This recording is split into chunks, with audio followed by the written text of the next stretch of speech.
来消息来看，最近小军北大 Street 的顶头有网友抛出学会的小段顶头的条码，问讲敢有人要来斗相共拿钱哦？佮真正有人来斗相共咧？也毋过律师是提醒讲，那对方的钱来路有问题，则恐惊会惹麻烦。伫社群媒体 Charles 拍关键字纳会，规排大部分42点，就人伫咧顶头搭家己的小单的条码，找人斗相共。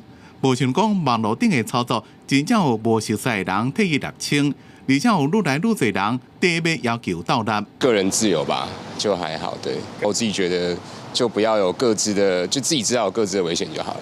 我觉得应该不太好，因为毕竟这种代缴的东西，你还是要自己缴比较好，不然会有金钱上的问题。这样。伫社群顶的这个趋势，评价是好歹拢有，但是有律师提醒讲，一定要注意。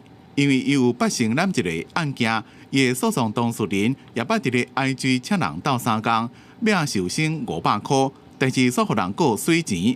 原来是替伊来卖这条钱来源无单纯，看写出有可能是垃圾钱。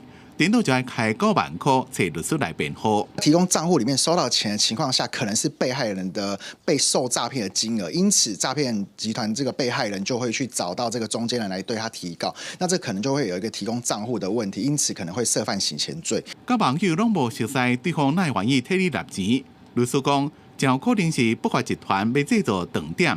只要执法期间调查金流时阵发现被害人损失的钱是流入去你的口座内面。